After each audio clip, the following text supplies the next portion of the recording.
જય હિન્દ વિદ્યાર્થી મિત્રો, કેમ છો બધા? ખાખીની તૈયારીમાં બધા લાગી ગયા હશો. મિત્રો, કૌટિલ્ય લાઈવનું પ્લેટફોર્મ બંધારણ જેવો એક અગત્યનો વિષય, જે ખાખી મેળવવા માટેની જે પરીક્ષા તમે આપવાના છો તેમાં ખૂબ જ અગત્યનો 30 માર્ક્સનો વિષય, અને એ 30 માર્ક્સના વિષય ઉપર આપણે કોન્સન્ટ્રેટ કરીએ છીએ. અને એ બંધારણ જે તમે ખૂબ વાંચ્યું, હવે એ વાંચેલું તમને કેટલું યાદ રહ્યું તેનો નિષ્કર્ષ એટલે કે એની પ્રેક્ટિસ. અને એ પ્રેક્ટિસ લઈને કૌટિલ્ય લાઈવનું પ્લેટફોર્મ એ આવ્યું છે. ખાખી તો આજે પાકી છે, આ વખતે ખાખી જે છે મેળવીને જંપીશ.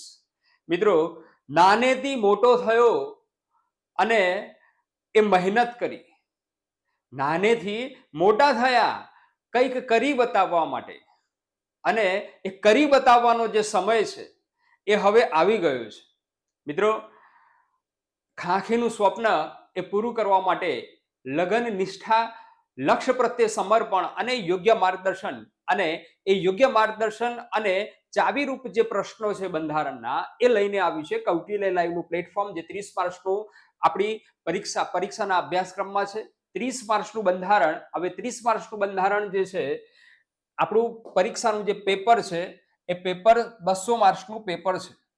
અને એ 200 માર્ક્સના પેપરમાંથી આ ભારતનું બંધારણ જે છે એ 30 માર્ક્સનું છે. એટલે એના પરથી તમે સમજી શકો કે આ કેટલી અગત્યનો ટોપિક હશે, અગત્યનો વિષય હશે.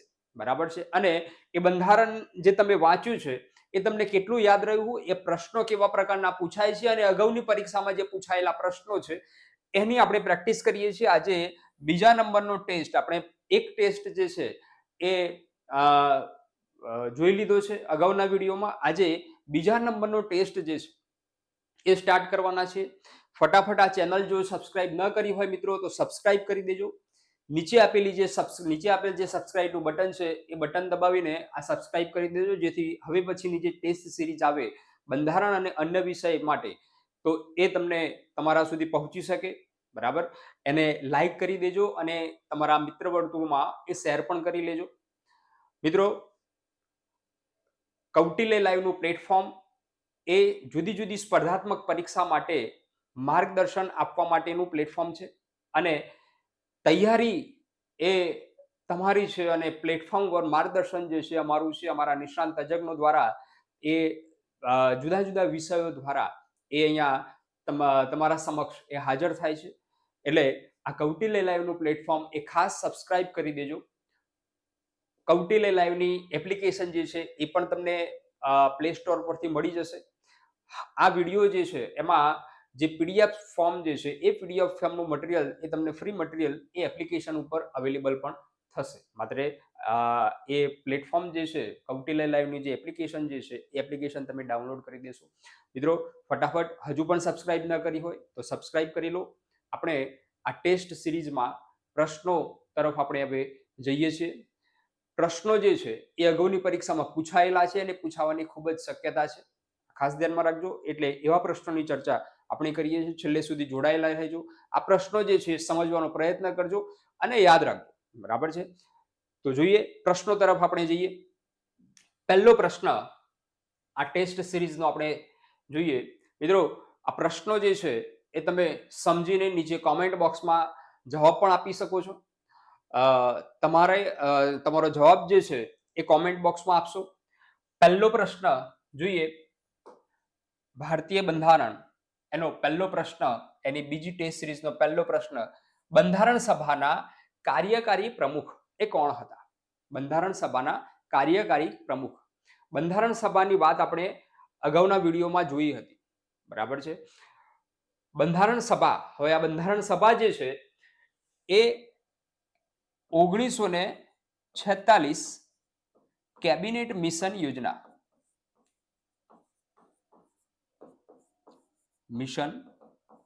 યોજના દ્વારા બંધારણ સભાનું નિર્માણ થયું. બંધારણ સભા, બરાબર. અને એની પહેલી બેઠક એ મળી હતી 9 ડિસેમ્બર 1946 46 9 ડિસેમ્બર 1946 બંધારણ સભાની પ્રથમ બેઠક મળી. હવે પ્રથમ બેઠક જે મળી હતી એના કાર્યકારી અધ્યક્ષ હતા. કાર્યકારી અધ્યક્ષ. હવે આ કાર્યકારી અધ્યક્ષ કોણ હતા? બરાબર છે. કાર્યકારી અધ્યક્ષનો મતલબ થાય ટૂંકા ગાળાના અધ્યક્ષ, ટૂંક સમયના અધ્યક્ષ. અને પછી બીજી બેઠક જ્યારે મળી 11 ડિસેમ્બર 1946 રોજ, એ વખતે કાયમી અધ્યક્ષની નિમણૂક કરવામાં આવી હતી.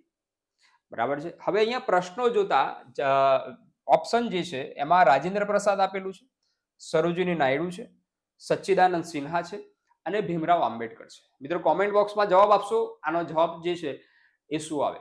બરાબર છે. જોઈએ, આનો જવાબ જે છે એ આવશે સચ્ચિદાનંદ સિન્હા. બરાબર છે. હવે આ સચ્ચિદાનંદ સિન્હા જે છે એનો જવાબ આવશે. એ પ્રથમ બેઠક જે મળી 9 ડિસેમ્બર 1946 રોજ પ્રથમ બેઠક જે મળી છે એના કાર્યકારી અધ્યક્ષ હતા, એટલે ટૂંકા ગાળાના અધ્યક્ષ હતા પહેલી બેઠકના.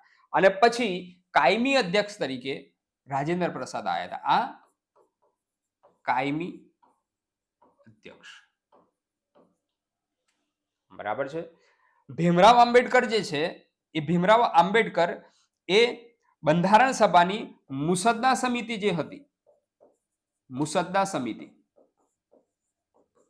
એના અધ્યક્ષ હતા. બરાબર છે. આ મુસદ્દા સમિતિના અધ્યક્ષ ભીમરાવ આંબેડકર. આ ખાસ ધ્યાનમાં રાખવું, મુસદ્દા સમિતિ જે છે બંધારણની જુદી જુદી સમિતિઓ હતી, 22 જેટલી સમિતિઓ બનાવવામાં આવી હતી. એમાંની એક અગત્યની મહત્વની સમિતિ હતી મુસદ્દા સમિતિ, ડ્રાફ્ટિંગ કમિટી. બરાબર છે. પ્રારૂપ સમિતિ, એના અધ્યક્ષ હતા આ ભીમરાવ આંબેડકર. એટલે ખાસ ધ્યાનમાં રાખજો, પરીક્ષામાં બંધારણ સભાના કાર્યકારી અધ્યક્ષ પૂછ્યું છે, બંધારણ સભાના કાયમી અધ્યક્ષ પૂછ્યું છે કે પછી બંધારણ સભાની મુસદ્દા સમિતિના અધ્યક્ષ પૂછ્યું છે. ઘણી વખતે આપણે ઉતાવળમાં એ પ્રશ્ન જે છે એ ટીક કરીને આવતા હોઈએ છીએ. પરીક્ષામાં આ પણ જરૂરી છે, માત્ર વાંચવું જરૂરી હોતું નથી મિત્રો. પરીક્ષામાં આ પણ જરૂરી હોય છે કે પ્રશ્નમાં પૂછ્યું શું છે એ આપણે સમજીએ, એ પણ જરૂરી હોય છે. એટલે ઉતાવળ કરીને પ્રશ્નનો જવાબ આપવાનો કોઈ મતલબ રહેતો નથી. જોઈએ નેક્સ્ટ ક્વેશ્ચન તરફ જઈએ આપણે. નેક્સ્ટ ક્વેશ્ચનમાં પ્રથમ પરિશિષ્ટમાં કઈ વિગત એ સામેલ છે? પ્રથમ પરિશિષ્ટ. બરાબર છે. પરિશિષ્ટ અથવા તો એને આપણે અનુસૂચિ, અનુસૂચિ પણ કહી શકીએ. પરીક્ષામાં કોઈ પણ શબ્દ હોય, પરિશિષ્ટ પણ શબ્દ હોય અથવા અનુસૂચિ પણ શબ્દ હોય, એક જ છે. બરાબર છે. હવે આ ટોટલ અનુસૂચિ જે છે કેટલી છે? હાલમાં 12. બંધારણ જ્યારે રચાયું શરૂઆતમાં 8 અનુસૂચિ હતી, અત્યારે હાલમાં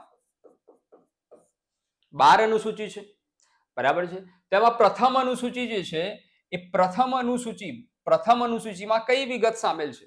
ઓપ્શન છે ભારતના રાજ્યો અને કેન્દ્ર શાસિત ભારતના રાજ્યો અને પ્રદેશોની યાદી છે, પ્રજાસત્તાક ની વ્યાખ્યા છે, બિનસાંપ્રદાયિકતાની સમજ છે, સાર્વભૌમત્વની વ્યાખ્યા છે. કઈ માહિતી જે છે એ સામેલ છે?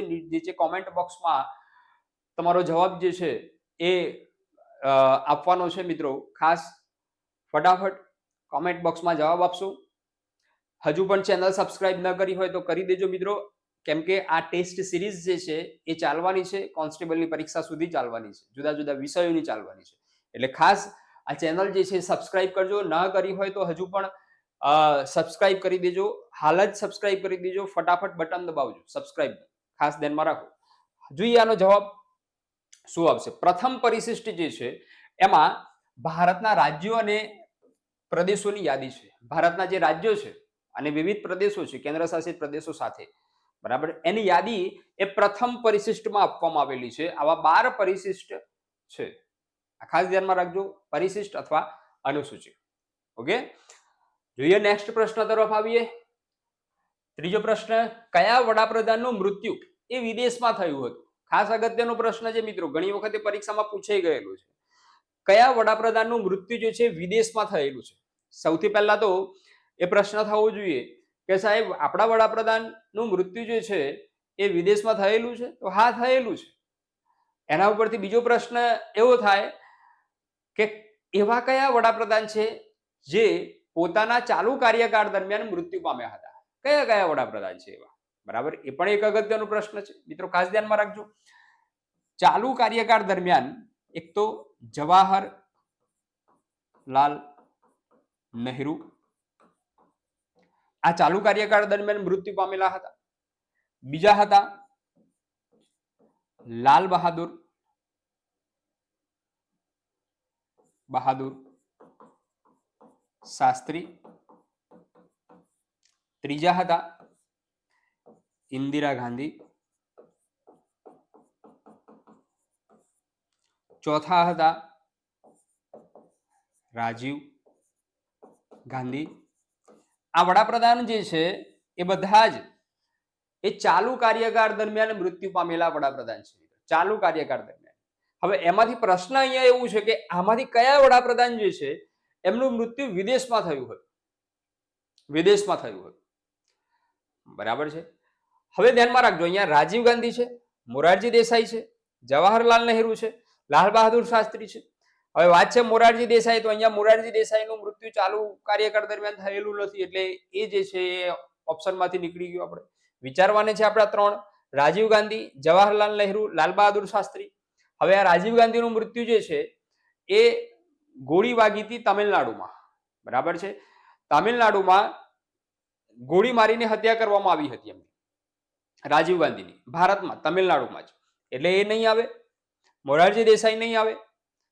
જવાહરલાલ નહેરુ અને લાલ બહાદુર શાસ્ત્રી રહ્યા. હવે જવાહરલાલ નહેરુ જે છે એ જવાહરલાલ નહેરુનું નિધન જે છે એ ભારતમાં જ થયું હતું, નેચરલ ડેથ, ઉંમરના કારણે એ ડેથ થયું હતું. બરાબર, એટલે એ નીકળી ગયું. તો રહ્યું કયું? તો ભાઈ લાલ બહાદુર શાસ્ત્રી. તો જવાબ શું આવશે? તો લાલ બહાદુર શાસ્ત્રી જે છે એનો જવાબ આવશે. આ ખાસ ધ્યાનમાં રાખજો મિત્રો. હવે આ લાલ બહાદુર શાસ્ત્રી, બીજો તમને પ્રશ્ન એવો થાય કે આ લાલ બહાદુર શાસ્ત્રી છે, લાલ બહાદુર શાસ્ત્રીનું નિધન એ વિદેશમાં કેવી રીતે થયું સાહેબ? વિદેશમાં કેવી રીતે થયું? તો એમાં એવું છે કે લાલ બહાદુર શાસ્ત્રીનું નિધન જે છે એ 1966માં તાસ્કંદમાં થયું હતું. બરાબર છે. હવે આ તાસ્કંદ જે છે એ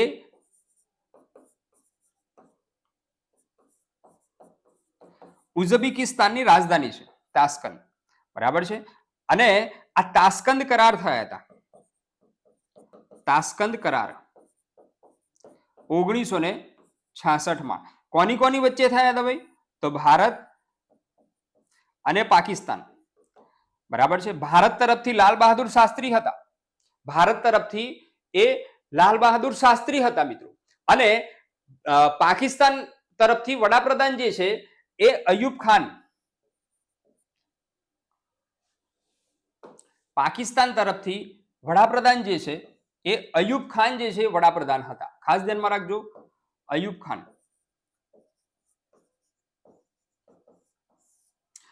આ બંને વચ્ચે, ભારત અને પાકિસ્તાન વચ્ચે, એટલે કે પાકિસ્તાન તરફથી અયુબ ખાન અને ભારત તરફથી લાલ બહાદુર શાસ્ત્રી તાસ્કંદ કરાર થયા હતા. શેના માટે થયા હતા? તો એ વખતે ભારત અને પાકિસ્તાન વચ્ચે યુદ્ધ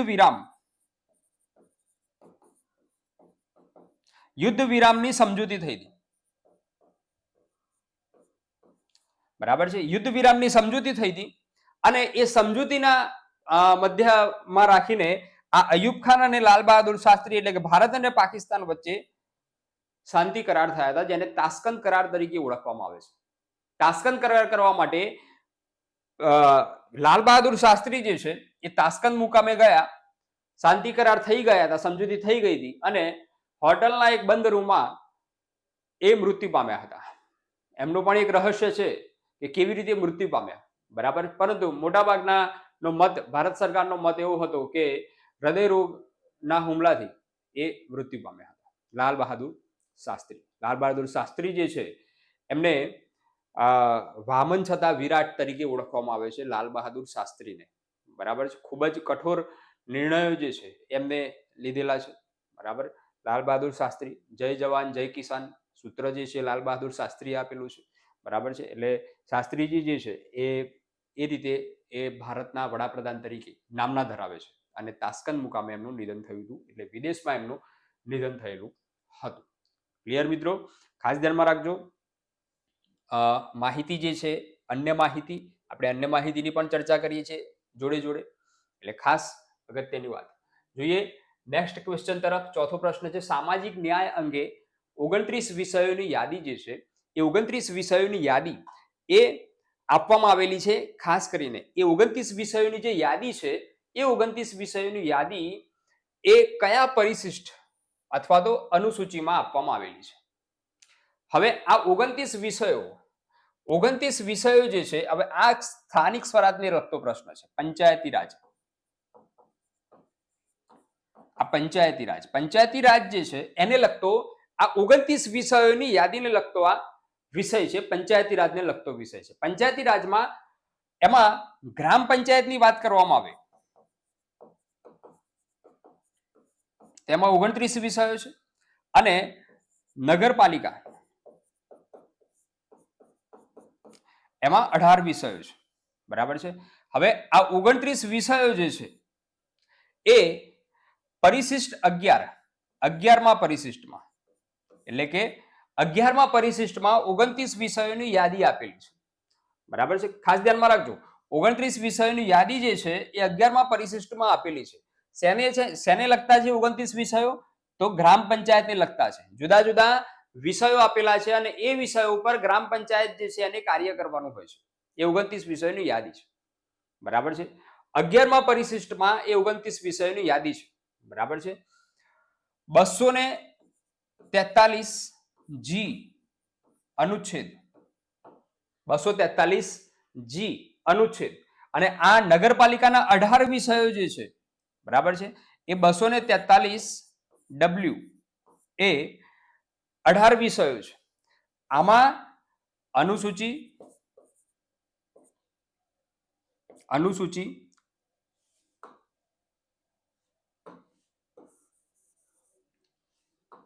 આવશે એમાં 12મી અનુસૂચિ.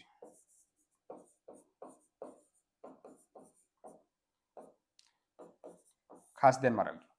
નગરપાલિકા આવે તો 12મી અનુસૂચિ, ગ્રામ પંચાયત આવે તો 11મી અનુસૂચિ. બરાબર છે. આ ખાસ અગત્યની વાત. એટલે આનો જવાબ શું આવશે? તો પરિશિષ્ટ 11 એ આનો જવાબ આવશે. ક્લિયર? ખાસ અને ખાસ 243 એ ગ્રામ પંચાયતને લગતા એ આ વિષયો છે. 243. ક્લિયર? ઓકે. જોઈએ આગળ. 5મો પ્રશ્ન. સૌપ્રથમ કાર્યકારી વડાપ્રધાન કોણ હતા? કાર્યકારી વડાપ્રધાનની વાત છે. કાર્યકારી વડાપ્રધાન કોણ હતા? બરાબર છે. હવે કાર્યકારી વડાપ્રધાન, કાર્યકારીનો અર્થ થાય, મેં તમને આગળ વાત કરી એમ કે કાર્યકારીનો અર્થ થાય ટૂંકા ગાળા માટે, ઇમરજન્સીમાં નિમણૂક કરવામાં આવેલી હોય તો એને કાર્યકારી વડાપ્રધાન તરીકે ઓળખવામાં આવે છે. બરાબર. હવે કાર્યકારી વડાપ્રધાન જે છે એ કોણ હતા? બરાબર. મોરારજી દેસાઈ, નરસિંહ રાવ, ગુલઝારીલાલ નંદા કે ચૌધરી ચરણસિંહ, કોણ હતા? બરાબર. કોમેન્ટ બોક્સમાં તમારો જવાબ આવવો જોઈએ મિત્રો. ખાસ અને ચેનલ ફરીથી યાદ કરાવું છું, ચેનલ સબસ્ક્રાઇબ ન કરી હોય તો ખાસ અત્યારે હાલ એ બટન દબાવી દેવું સબસ્ક્રાઇબનું, જેથી કરીને નેક્સ્ટ ટેસ્ટ જે છે તમને રેગ્યુલર મળતા રહે. અને આ લિંકને પણ ગ્રુપમાં શેર કરજો, જેથી કરીને વિદ્યાર્થીઓ સુધી આ માહિતી પહોંચી શકે. બરાબર. ફટાફટ કોમેન્ટમાં જવાબ આપશો. કયો જવાબ આવશે વિચારશો. કાર્યકારી વડાપ્રધાન જે છે એ કોણ હતા? બરાબર છે. જોઈએ આનો જવાબ શું આવે છે. તો ગુલઝારીલાલ નંદા જે છે એ ભારતના પ્રથમ કાર્યકારી વડાપ્રધાન હતા. મિત્રો ખાસ અહીંયા ધ્યાનમાં રાખવા જેવું એ છે કે નંદા જે છે એ બે વાર વડાપ્રધાન બન્યા હતા. કાર્યકારી પીએમ બન્યા હતા ગુલઝારીલાલ નંદા જે છે. બરાબર છે. અને સાબરકાંઠાની સીટ પરથી ચૂંટાઈ આવ્યા હતા. બરાબર. એક જવાહરલાલ નહેરુજીનું મૃત્યુ થયું એ વખતે ગુલઝારીલાલ નંદા જે છે વડાપ્રધાન, કાર્યકારી વડાપ્રધાન બન્યા. અને બીજું શાસ્ત્રીજીનું મૃત્યુ થયું. આપણે આગળ જોયું તાસ્કંદ કરાર કરવા ગયા હતા અને મૃત્યુ થયું. તો એ વખતે ગુલઝારીલાલ નંદા જે છે એમને 2 વાર વડાપ્રધાન બનાવ્યા હતા. બરાબર. કાર્યકારી વડાપ્રધાન 2 વાર કાર્યકારી વડાપ્રધાન બનનાર કોણ? તો એ ગુલઝારીલાલ નંદા જે સાબરકાંઠાની સીટ ઉપરથી ચૂંટાઈ ગયા હતા તે એ પ્રથમ અને 2 વાર વડાપ્રધાન બન્યા હતા. બરાબર, ખાસ ધ્યાનમાં રાખજો આ પ્રશ્ન, 5મો પ્રશ્ન. ત્યાર પછી નેક્સ્ટ ક્વેશ્ચન જોઈએ. નેક્સ્ટ ક્વેશ્ચન આપણે જોઈએ કે રાજ્યમાં ભાષા અંગે કઈ કલમોમાં જોગવાઈઓ છે? ભાષા અંગેની જોગવાઈઓ જે છે એ કઈ કલમમાં છે? બરાબર છે. હવે ભાષા અંગેની જોગવાઈ ઓપ્શન છે 343 થી 351, બીજો ઓપ્શન છે 324 થી 329, અહીંયા ઓપ્શન છે 352 થી 360, બરાબર, અને ડી ઓપ્શન છે 243 થી 246, બરાબર. શું જવાબ શું આવશે વિચારી જુઓ. બંધારણની આર્ટિકલ કલમ જે છે એ અહીંયા ખાસ વિચારી જુઓ કઈ કલમ જે છે એ જોગવાઈ છે. બરાબર મિત્રો, અહીંયા મેં તમને વાત કરી કે કોઈ પણ પ્રશ્ન સોલ્વ કરવાની એક ટેકનિક હોય કે એ પ્રશ્નના ખોટા આન્સર જો તમે વિચારો, ખોટા ઓપ્શન વિચારો કે આમાં ખોટા કયા છે, બિલકુલ એને કોઈ લાગે ઓળખતા જ નથી આ પ્રશ્નના જવાબ સાથે, એવા જો આન્સર તમે વિચારી લો તો નજીકનો જવાબ જે છે તે જલ્દી મળી જાય. બરાબર છે. આમાં ખોટા જો તમે વિચારો, હવે ખોટા તમે વિચારો કે આની સાથે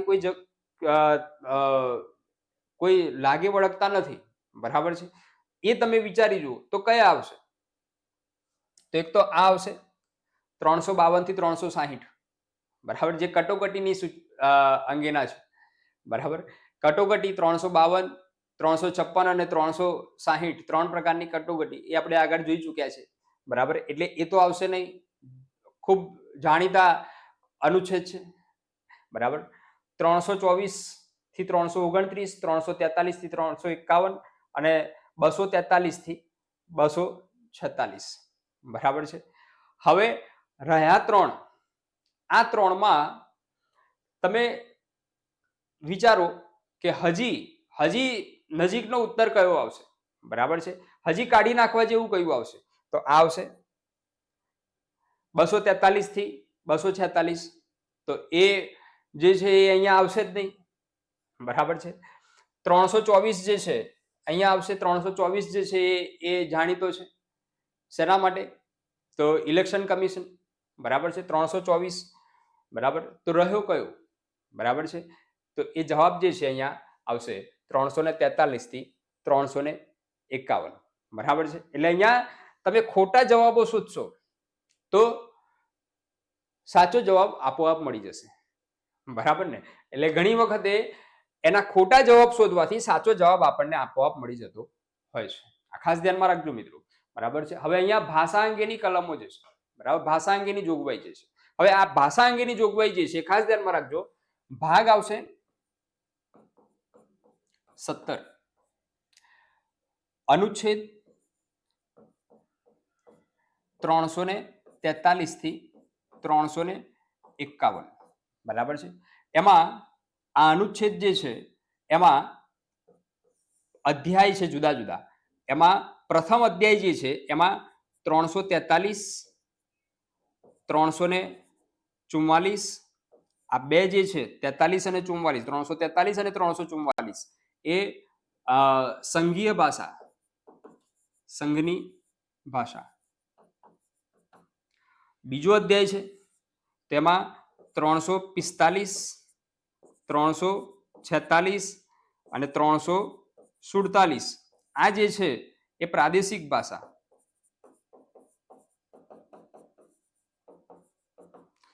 અને ત્રીજો અધ્યાય જે છે એ 348 અને 349, બરાબર છે.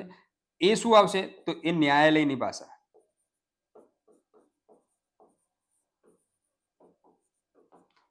અને 304માં 350 અને 351 એ અન્ય જોગવાઈઓ.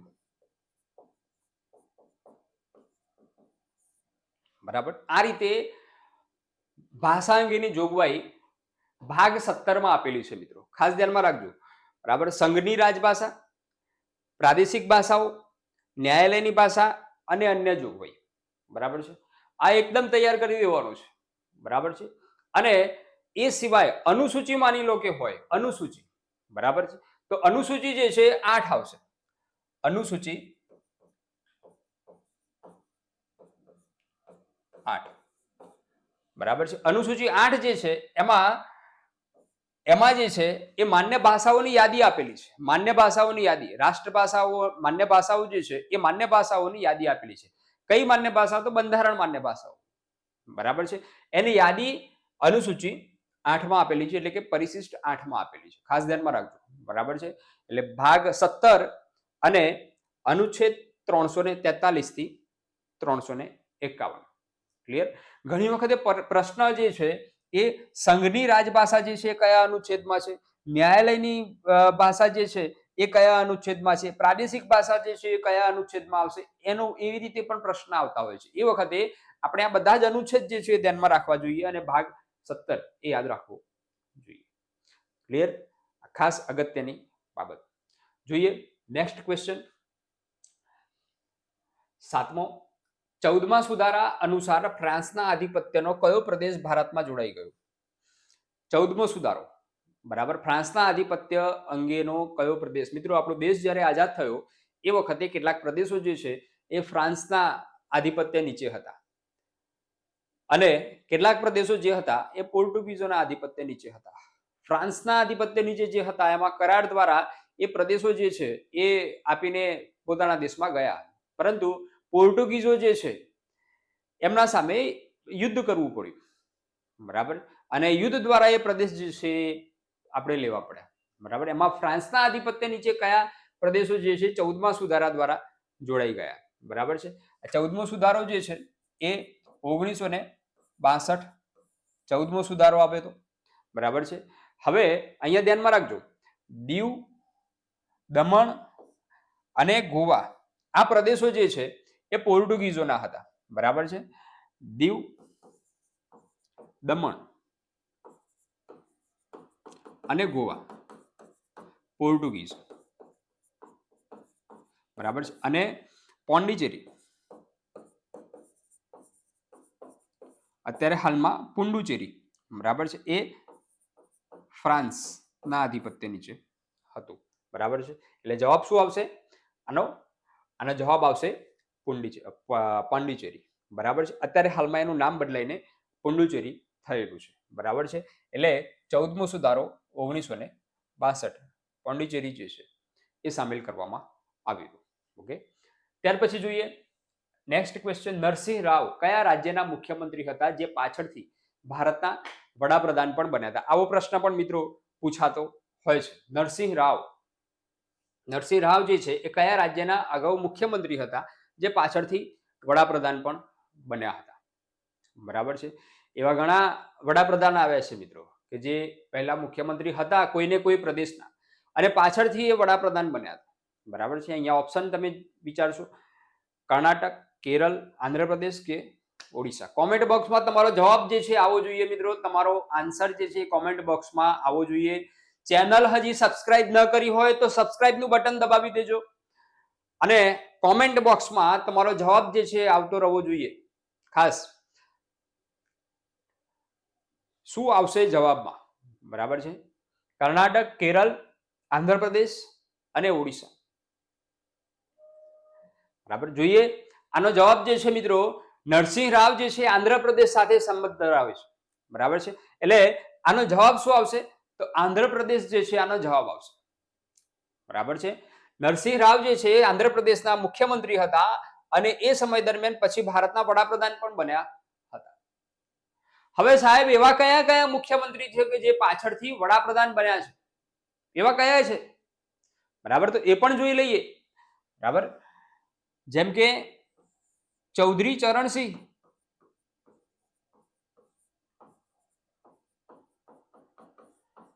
ચરણસિંહ, ઉત્તર પ્રદેશના મુખ્યમંત્રી હતા ચૌધરી ચરણસિંહ. બરાબર છે, ત્યાર પછી વીપી સિંહ એ ઉત્તર પ્રદેશના મુખ્યમંત્રી હતા. એચ.ડી. દેવગૌડા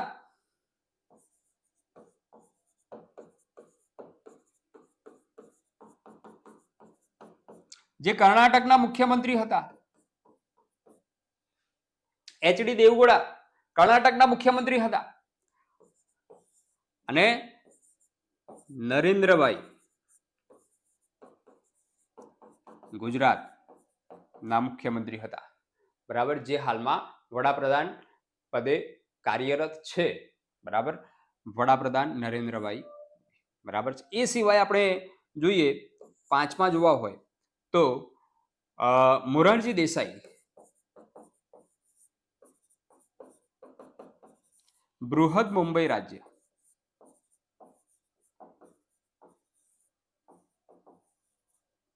બરાબર, આ લોકો જે હતા જે અગાઉ મુખ્યમંત્રી હતા અને પછી પાછળથી વડાપ્રધાન પણ બન્યા હતા એવા નામ છે. બરાબર છે, ખાસ ધ્યાનમાં રાખવા જેવી બાબત છે. બરાબર મિત્રો, પ્રશ્નો જે છે એ ખૂબ જ અગત્યના છે અને અગાઉની પરીક્ષામાં પૂછાયેલા પણ છે. પૂછાવાની શક્યતાવાળા પ્રશ્નો છે. બરાબર, એટલે ખાસ પ્રશ્નો તો આપણે જોઈએ છીએ, પરંતુ એની વધારાની માહિતી જે છે પ્રશ્નના રિલેટેડ એ પણ આપણને ખબર હોવી જોઈએ. ખાસ ધ્યાનમાં રાખો. પછી જોઈએ 9મો પ્રશ્ન, લઘુમતીના હિતોનું રક્ષણ બંધારણના કયા હકને આધારે એ સૂચવાયું છે? લઘુમતીના હિતનું રક્ષણ. લઘુમતી એટલે જેની જનસંખ્યા જે છે એ ઓછી હોય અને લઘુમતી જાતિ તરીકે ઓળખવામાં આવે છે. આપણા દેશમાં મુસ્લિમ, જૈન, બૌદ્ધ, બરાબર છે, પારસી, ખ્રિસ્તી, આ બધા લઘુમતી છે. બરાબર છે, તો એમાં લઘુમતીઓ જે છે એ લઘુમતી હિતનું રક્ષણ જે છે બંધારણના કયા હકને આધારે એ સૂચવાયેલું છે? બંધારણમાં હક, બરાબર છે, એ કયા હકને આધારે સૂચવાયેલું છે? એમાં સ્વતંત્રતા, ધાર્મિક વિરોધી, સાંસ્કૃતિક અને શિક્ષણ વિષયક હક, અને ડી છે શોષણ વિરોધી. આપણી મૂળભૂત ફરજો જે છે એ મૂળભૂત ફરજો એમાં 12 થી 35 ભાગ 3 અનુચ્છેદ 12 થી 35 જે છે એ મૂળભૂત ફરજો એટલે હક્કો જે છે નાગરિકોને મળતા જે હક્કો છે એના રિલેટેડ છે. એટલે આ પ્રશ્ન જે છે મૂળભૂત ફરજોનો છે. મિત્રો, મૂળભૂત ફરજોનો પરીક્ષામાં એક પ્રશ્ન, મિનિમમ એક પ્રશ્ન તો પૂછાતો જ હોય છે. એટલે મૂળભૂત ફરજો, હક્કો આ જે છે એ ખાસ ધ્યાનમાં રાખી લેવું. બરાબર છે. શું જવાબ આવશે? કોમેન્ટ બોક્સમાં જવાબ તમારો આપતા રહેજો. કોમેન્ટ બોક્સમાં જવાબ જે છે આપતા રહેજો. સ્વતંત્રતાનો હક, ધાર્મિક વિરોધી હક, અહીંયા લઘુમતીના હિતનું રક્ષણની વાત કરવામાં આવેલી છે. બરાબર છે. હવે આનો જવાબ આવશે સી, સાંસ્કૃતિક અને શિક્ષણ વિષયક હક. સાંસ્કૃતિક અને શિક્ષણ વિષયક જે ફરજો જે છે એ અનુચ્છેદ 29 અને 30 એમાં સાંસ્કૃતિક અને શિક્ષણ વિષયક હક જે છે એ આપવામાં આવેલો છે કે લઘુમતી જાતિઓને પોતાની વિશિષ્ટ સંસ્કૃતિ છે, બોલી છે, ભાષા છે, તેને ટકાવી રાખવાનો અધિકાર છે અને એમને પોતાની શૈક્ષણિક સંસ્થાઓ જે છે એનો વહીવટ કરવાનો અધિકાર છે. બરાબર છે. આ બે અધિકાર 29 અને 30માં સાંસ્કૃતિક અને શિક્ષણ વિષયક હકમાં આપવામાં આવેલા છે. બરાબર, ખાસ અગત્યની. જોઈએ નેક્સ્ટ ક્વેશ્ચન. 10મો, ભારતીય બંધારણમાં પોતાના નાગરિકની સાથે સાથે વિદેશીઓને પણ આપવામાં આવેલ અધિકાર. આ પણ મૂળભૂત અધિકારોનો નેક્સ્ટ ક્વેશ્ચન. આમાં પણ મૂળભૂત અધિકારો આવશે. પોતાના નાગરિકો તો એટલે દેશના નાગરિકોને તો અધિકારો આપવામાં આવેલા છે, પરંતુ સાથે સાથે એવો કયો અધિકાર છે કે જે વિદેશીઓને પણ આપવામાં આવેલા? સામાન્ય રીતે વિદેશીઓને મૂળભૂત અધિકાર હોતો નથી. બરાબર, મૂળભૂત અધિકારો જે છે એ માત્ર દેશના નાગરિકો જ ભોગવી શકે. પરંતુ એવા કયા અધિકાર છે જે વિદેશીઓને પણ આપવામાં આવેલા છે? બરાબર, જીવન અને શારીરિક સ્વતંત્રતાનો અધિકાર, જાહેર વ્યવસ્થા અથવા કામકાજનો વેપાર કરવાનો અધિકાર, મિલકત સ્વતંત્રતા છે, ભારતમાં કોઈ પણ પ્રદેશમાં આવાસ કરવાની અને સ્થાયી થવાની સ્વતંત્રતા છે. કયો છે? બરાબર છે, તો આનો જવાબ આવશે મિત્રો જીવન અને શારીરિક સ્વતંત્રતાનો જે અધિકાર છે, જીવન અને અંગત સ્વતંત્રતા. બરાબર છે, આ જે છે એ વિદેશીઓને પણ આપવામાં આવેલો છે. અનુચ્છેદ 20 અને 21ની જોગવાઈ. બરાબર છે, આ ખાસ ધ્યાનમાં રાખજો. 10મો પછી 12મો 11મો પ્રશ્ન છે આમુખને બંધારણની પરિચય પત્રિકા. આમુખનો પ્રશ્ન જે છે એ છે મિત્રો આમુખ જે છે, આમુખ આપણા દેશનું આમુખ જે છે એને બંધારણની પ્રસ્તાવના, બંધારણની પ્રસ્તાવના એટલે આમુખ, બરાબર છે. આમુખ જે છે એ બંધારણ સભામાં 13 ડિસેમ્બરના રોજ એ જવાહરલાલ નહેરુ દ્વારા એક ઉદ્દેશ્ય પ્રસ્તાવના રૂપે પ્રસ્તુત થયો હતો અને પછી પાછળથી એ આમુખ બન્યો, બરાબર છે. હવે આમુખ જે છે એમાં જુદા જુદા બંધારણના ઘડવૈયાઓ અને એ વખતે જે નેતાઓ હતા એમને જુદા જુદા પોતાના મતો આપ્યા છે, આમુખ બાબતે પોતાના વિચારો જે છે એ વ્યક્ત કરેલા છે. એમાં આમુખને બંધારણની પરિચય પત્રિકા જે છે કોને ગણાવી છે, બરાબર? કોમેન્ટ બોક્સમાં તમારો જવાબ આવવો જોઈએ મિત્રો. ભીમરાવ આંબેડકર, ભાર્ગવદાસ ઠાકુર, કનૈયાલાલ મુનશી, N.A. પાલકીવાલા, બરાબર છે. હવે શું જવાબ આવશે? ભીમરાવ આંબેડકર આવશે, ઠાકુરદાસ ભાર્ગવ આવશે, કનૈયાલાલ મુનશી આવશે કે N.A. પાલકીવાલા આવશે, બરાબર છે.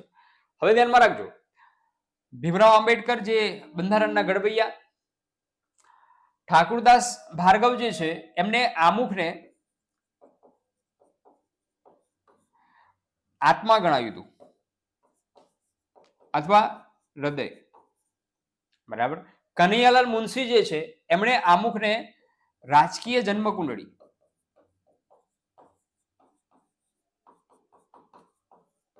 બરાબર છે. અને પાલકીવાલા જે છે એ આપણા જવાબમાં આવશે, એમને એમ કહ્યું હતું કે પરિચય પત્રિકા, બરાબર છે. આમુખને બંધારણની પરિચય પત્રિકા કોને ગણાય? તો N.A. પાલકીવાલા જે છે એમને પરિચય પત્રિકા જે છે એ ગણાયેલી છે, બરાબર છે. આમુખને બંધારણની ચાવી પણ કહે છે, બરાબર છે. બંધારણને સમજવું હોય તો આમુખ સમજી લેવું પડે અને એમાં ભારતીય બંધારણના તમામ ઉદ્દેશો જે છે વ્યક્ત કરેલા છે, જેમ કે બિનસાંપ્રદાયિકતા છે, સમાનતા છે, બરાબર છે, સ્વતંત્રતા છે, બરાબર. આ બધા ઉદ્દેશો જે છે બંધારણના એ આમુખમાં વ્યક્ત કરેલા છે. એટલે પાલકીવાલા જે છે એમનું એમ કેવું છે કે પરિચય પત્રિકા છે, બંધારણની પરિચય પત્રિકા કહ્યું છે. ક્લિયર? આ પ્રશ્નો પરીક્ષામાં અગાઉ પૂછાઈ ગયેલા છે અને પૂછાતા હોય છે રેગ્યુલર, બરાબર. જોઈએ નેક્સ્ટ ક્વેશ્ચન 12મો. CAG comptroller and auditor general, CAG નો કાર્યકાળ કેટલો હોય છે? બરાબર છે. 6 વર્ષ અથવા 65 વર્ષની ઉંમર જે પહેલા થાય તે, 5 વર્ષ અથવા 65 વર્ષની ઉંમર જે પહેલા થાય તે, 6 વર્ષ અથવા 62 વર્ષની ઉંમર જે પહેલા થાય તે, કે 4 વર્ષ અથવા 60 વર્ષની ઉંમર જે પહેલા થાય તે. શું જવાબમાં આવશે? જવાબ તમારો કોમેન્ટ બોક્સમાં આવવો જોઈએ મિત્રો, કોમેન્ટ બોક્સમાં જવાબ આવવો જોઈએ. તમે વાંચેલો જ હશે, પરંતુ જ્યારે એ વાંચેલું કન્ટેન્ટ પ્રશ્ન સ્વરૂપે જ્યારે પૂછાતું હોય છે ત્યારે કન્ફ્યુઝન મિત્રો ઊભું થતું હોય છે, બરાબર. એટલા માટે જ વધુમાં વધુ પ્રશ્નો સોલ્વ કરવાનો જે સમય છે પરીક્ષાના આગળના દિવસોમાં એ આ છે, બરાબર. ખાસ ધ્યાનમાં રાખજો. શું જવાબ આવશે? CAG નો કાર્યકાળ કેટલો હોય છે? બરાબર મિત્રો, કેન્દ્ર સરકારનો કોઈ પણ હોદ્દો હોય તો એક શોર્ટમાં શોર્ટ રીત, એક મગજમાં ફિટ કરી દેવું, એ ખાસ ધ્યાનમાં રાખજો. એ છે 6 વર્ષ અથવા 65 વર્ષની ઉંમર જે પહેલા થાય તે. કેન્દ્ર સરકારની વાત જ્યારે આવે છે એ વખતે 65 નો આંકડો તમારે પકડી લેવાનો છે, કોમન આવશે. સુપ્રીમ કોર્ટના ચીફ જસ્ટિસ હોય તો 65 વર્ષની ઉંમર એ કોમન આવશે. હાઈકોર્ટના ચીફ જસ્ટિસ હોય તો 62 વર્ષની ઉંમર એ કોમન આવશે, બરાબર. અહીંયા પણ એ છે 65 વર્ષની ઉંમર અને અથવા 6 વર્ષ, એ બંનેમાંથી જે પહેલા થાય તે, એનો જવાબ આવશે. આ ધ્યાનમાં રાખજો. CAG જે છે 148 અનુચ્છેદ 148 મુજબ એ CAG છે, બરાબર. 148 અનુચ્છેદ, બરાબર. CAG, બરાબર છે. ભારતનો નિયંત્રક અને મહાલેખા પરીક્ષક તરીકે ઓળખવામાં આવે છે, ભારતનું નિયંત્રક અને મહાલેખા પરીક્ષક. કમ્ટ્રોલર એન્ડ ઓડિટર જનરલ તરીકે સીએજી નું પદ છે. બરાબર છે. જી સી મુર્મુ હાલમાં સીએજી છે, હાલમાં ભારતના. ખાસ ધ્યાનમાં રાખજો, હાલના હોદ્દાઓ જે છે એ ઘણી વખતે પરીક્ષામાં પૂછાઈ જતા હોય છે. બરાબર, એટલે પરીક્ષા માટે અત્યારે જે હાલમાં કાર્ય પદ ઉપર છે, જે મહત્વના હોદ્દાઓ ઉપર, એ આપણે ધ્યાનમાં રાખવું ખૂબ જ જરૂરી છે. બરાબર, એ પણ એક કરંટ અફેર્સનો મુદ્દો છે. એટલે અત્યારે હાલમાં જી સી મુર્મુ, જગદીશચંદ્ર મુર્મુ એ ભારતના સીએજી છે, કમ્ટ્રોલર એન્ડ ઓડિટર જનરલ, એ સીએજી છે. બરાબર છે. 148 મુજબ સીએજી નું પદ છે. બરાબર, અને સીએજી નું કાર્ય શું? તો સીએજી નું કાર્ય જે છે એ સરકારની નાણાકીય લેવડ દેવડ ઉપર નજર રાખવાનું અને ઓડિટ કરવાનું છે સીએજી નું કામ. એટલે એને લોકોના નાણાંનો સંરક્ષક તરીકે ઓળખવામાં આવે છે. લોકોના નાણાંનો સંરક્ષક. બરાબર છે, સંરક્ષક તરીકે ઓળખવામાં આવે છે. વોચડોગ, બરાબર, સંરક્ષક કૂતરો તરીકે એને ઉપમા આપવામાં આવેલી છે. બરાબર છે, વોચડોગની ભૂમિકા ભજવે છે, એટલા માટે એને લોકોના નાણાંનો સંરક્ષક કહે છે. બરાબર, 6 વર્ષ અથવા 65 વર્ષની ઉંમર સુધી તે પોતાના પદ ઉપર રહી શકે. રાષ્ટ્રપતિ એને પોતાની ઈચ્છા મુજબ હટાવી શકે નહીં. ખાસ ધ્યાનમાં રાખવા જેવી બાબત. એ પોતાનો ઓડિટનો રિપોર્ટ જે છે એ રાષ્ટ્રપતિને સોંપે છે અને પછી રાષ્ટ્રપતિ સંસદમાં એ રિપોર્ટ રજૂ કરાવે છે, બંને ગૃહોમાં. ઓકે, જોઈએ નેક્સ્ટ ક્વેશ્ચન. રાષ્ટ્રપતિની ચૂંટણીમાં કોઈ વિવાદ ઉભો થાય તો તેને કોણ હલ કરી શકે? રાષ્ટ્રપતિની જે ચૂંટણી થાય, બરાબર, એમાં કોઈ વિવાદ ઉભો થાય તો તેને કોણ હલ કરી શકે? રાષ્ટ્રપતિની ચૂંટણી જે છે એ પરોક્ષ મતદાન પદ્ધતિથી થાય છે, પરોક્ષ રીતે.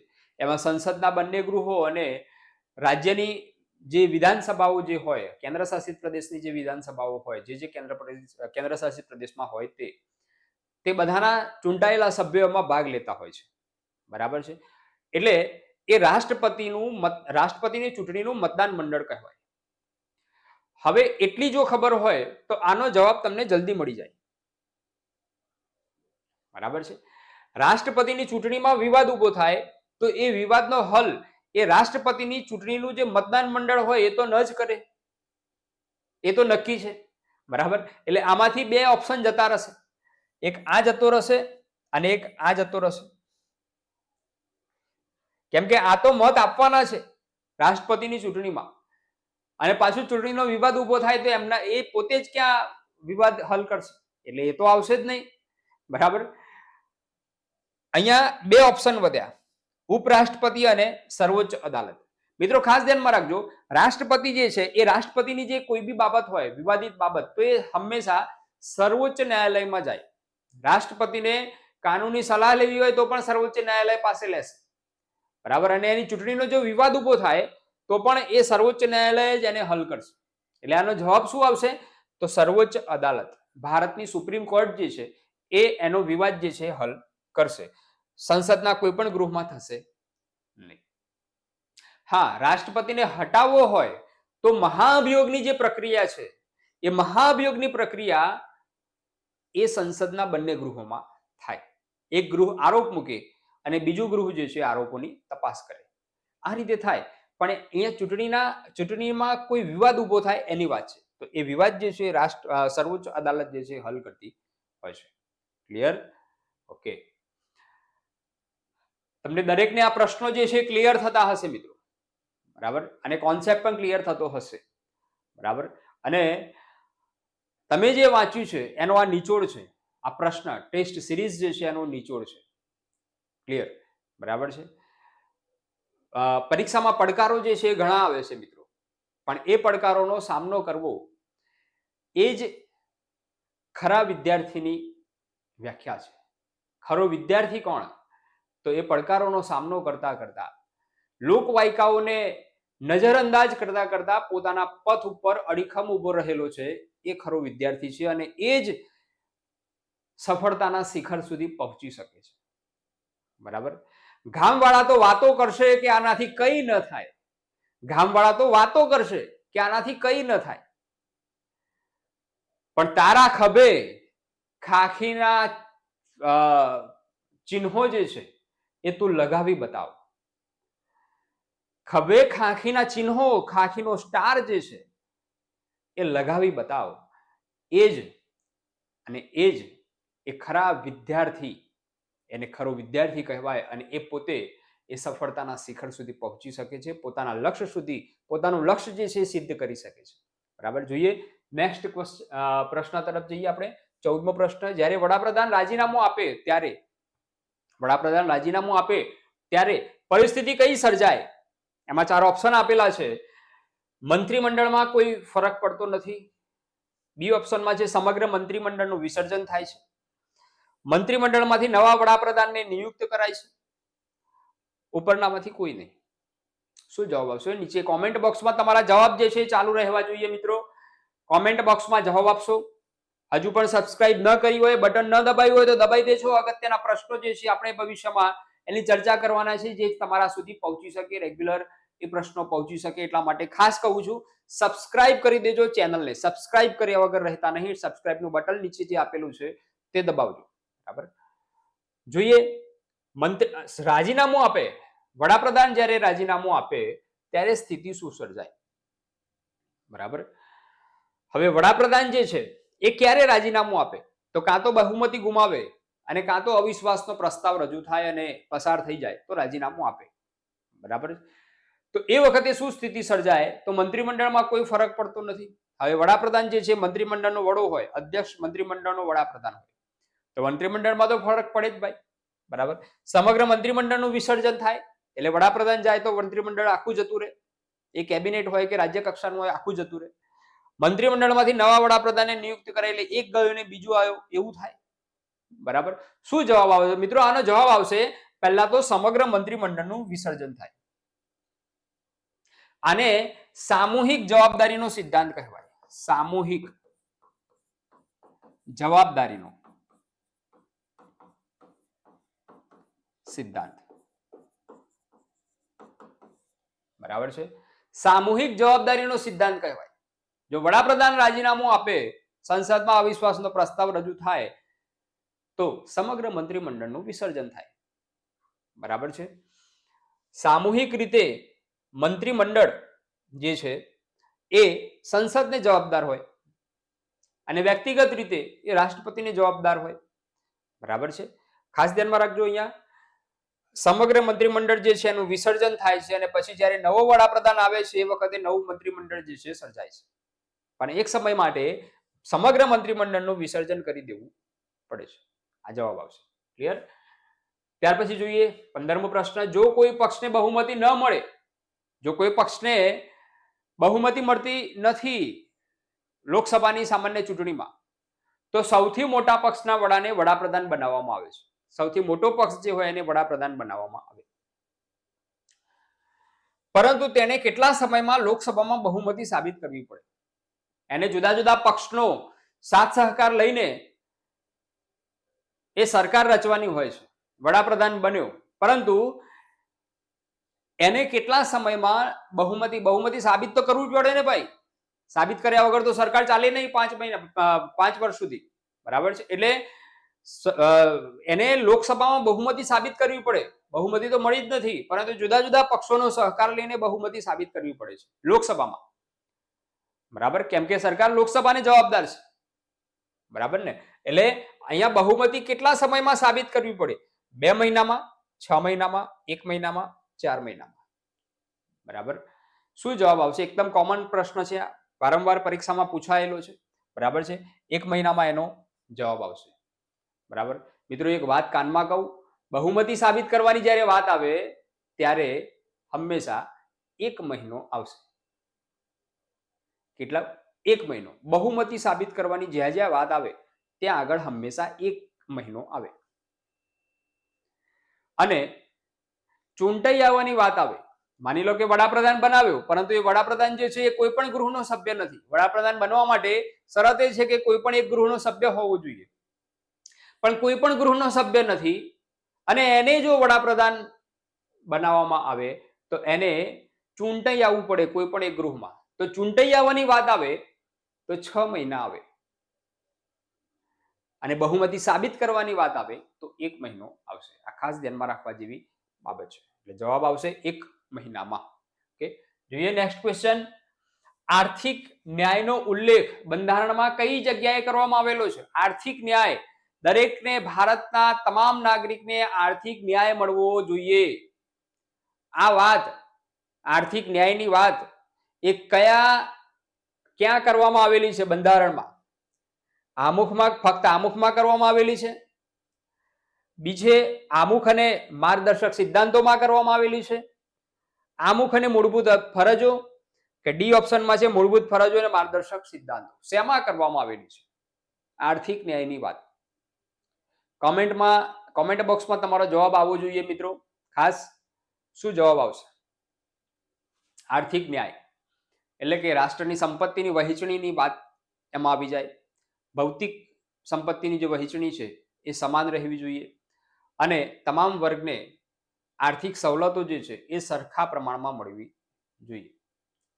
શેમાં કરવામાં આવેલી છે મિત્રો? ફક્ત આમુખમાં, આમુખ અને માર્ગદર્શક સિદ્ધાંતોમાં, મૂળભૂત ફરજોમાં કે મૂળભૂત ફરજો અને માર્ગદર્શક સિદ્ધાંતોમાં? મિત્રો આનો જવાબ આવશે આમુખ અને માર્ગદર્શક સિદ્ધાંતો જે છે આનો જવાબ આવશે. આમુખમાં વાત કરવામાં આવેલી છે ન્યાય. તો ન્યાય કેવો? તો આર્થિક, રાજકીય, આર્થિક પ્રકારનો, રાજકીય પ્રકારનો, સામાજિક પ્રકારનો ન્યાય એની વાત કરવામાં આવેલી છે. બરાબર, એટલે આર્થિક ન્યાયની વાત આમુખમાં કરવામાં આવેલી છે.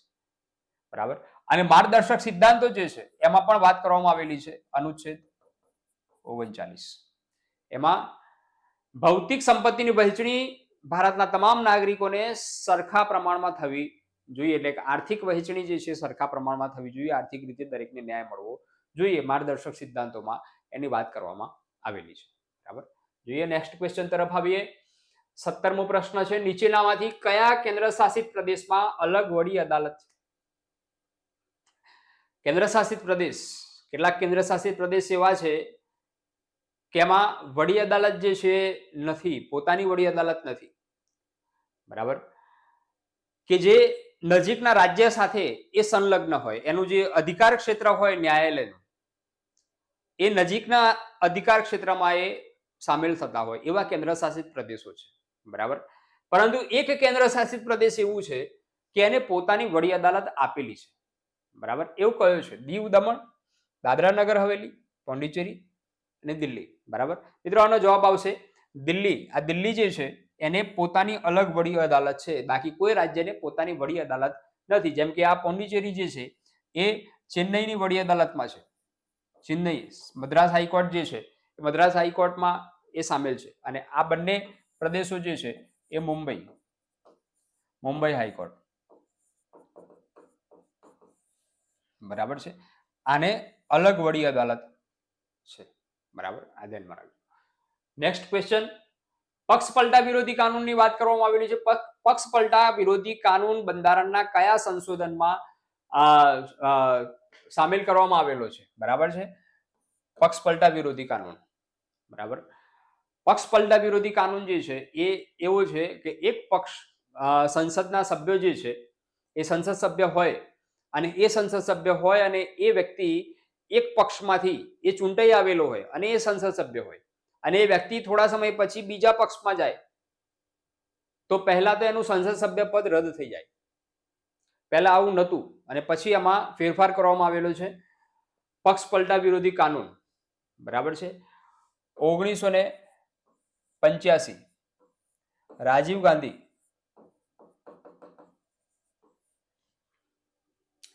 વડાપ્રધાન હતા. બરાબર છે, કયા સંશોધનમાં એ સામેલ કરવામાં આવ્યો? બરાબર છે, તો આનો જવાબ મિત્રો આવશે 52મો. બરાબર, રાજીવ ગાંધી પક્ષપલટા વિરોધી કાનૂન છે એ 52મો સુધારો કઈ સાલમાં? તો 1985. બરાબર છે, 52મો સુધારો. અનુસૂચિ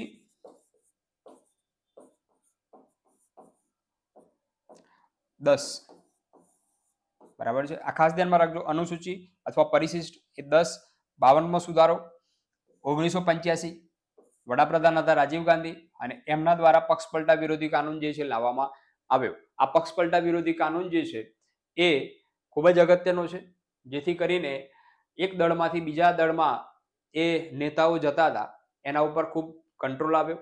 બરાબર છે. અને એ 52મા સુધારા દ્વારા એ કાનૂન લાવવામાં આવ્યો છે. ક્લિયર? જોઈએ નેક્સ્ટ ક્વેશ્ચન. 19મો, નીચેનામાંથી કોને સર્વિસ મત આપવાનો અધિકાર નથી? સર્વિસ મત. સર્વિસ મત એટલે શું? તો સર્વિસ મત એટલે એવા લોકો કે જેનું નામ જે વિસ્તારના મતદાન મંડળમાં નોંધાયેલું છે, પરંતુ કોઈક ને કોઈક કર્મચારી જે છે એ પોતાના સ્થાનેથી દૂર નોકરી કરતો હોય, એવા લોકોને ચૂંટણી વખતે સર્વિસ મત આપવાનો અધિકાર છે. એટલે એમના માટે અલગ વ્યવસ્થા કરેલી હોય છે, એને સર્વિસ મત કહેવાય. બરાબર છે. એ સર્વિસ મત જે છે એ મત આપવાનો અધિકાર કોને નથી? બરાબર છે.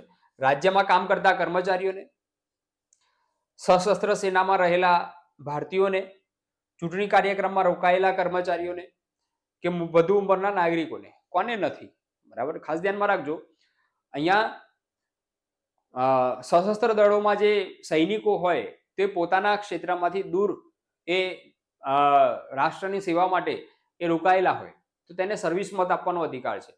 ચૂંટણી જે ચાલતી હોય, એની વ્યવસ્થા ચાલતી હોય, એ વ્યવસ્થાના ભાગરૂપે જે કર્મચારી રોકાયેલા હોય તે પોતાના ક્ષેત્રમાંથી વિસ્તારમાંથી દૂર હોય તો એને પણ સર્વિસ મત આપવાનો અધિકાર છે. રાજ્ય સરકારના જે કર્મચારીઓ હોય એ પણ ઇલેક્શનની ડ્યુટીમાં જો રોકાયેલા હોય તો એને પણ સર્વિસ મત આપવાનો અધિકાર છે. આનો જવાબ આવશે મિત્રો વધુ ઉંમરના નાગરિકો. આમને સર્વિસ મત છે નહીં. બરાબર. બાકી આ લોકોને સર્વિસ મત આપવાનો અધિકાર છે. એના માટે અલગ મતદાન વ્યવસ્થા જે છે કરવામાં આવતી હોય છે. બરાબર છે. જોઈએ 20મો પ્રશ્ન. અનુચ્છેદ 143 રાષ્ટ્રપતિને કઈ સત્તા આપે છે? 143 રાષ્ટ્રપતિની સત્તાઓની વાત કરવામાં આવેલી છે. 143 મુજબ રાષ્ટ્રપતિને કઈ સત્તા છે? બરાબર. મિત્રો તમારા આન્સર કોમેન્ટ બોક્સમાં આવવા જોઈએ. સજા માફ કરવાની સત્તા, જરૂર પડે ત્યારે સર્વોચ્ચ અદાલતના ન્યાયાધીશનો અભિપ્રાય મેળવી શકે છે, એ સત્તા આપવામાં આવેલી છે. વટહુકમ બહાર પાડવાની સત્તા આપેલી છે કે નિમણૂક કરવાની સત્તા આપેલી છે? જવાબ જે છે કોમેન્ટ બોક્સમાં લખશો મિત્રો નીચે. ખાસ શું જવાબ આવશે? રાષ્ટ્રપતિની સત્તાઓની વાત છે. શું જવાબ આવશે? મિત્રો અહીંયા જવાબ જે છે એ આવશે જરૂર પડે ત્યારે સર્વોચ્ચ અદાલતના ન્યાયાધીશનો અભિપ્રાય આપવાની સત્તા. હવે 143 મુજબ રાષ્ટ્રપતિ જે છે એને જ્યારે કાનૂની સલાહની જરૂર પડે, કાનૂની સલાહ, તો એ સર્વોચ્ચ ન્યાયાલય પાસે માંગે છે.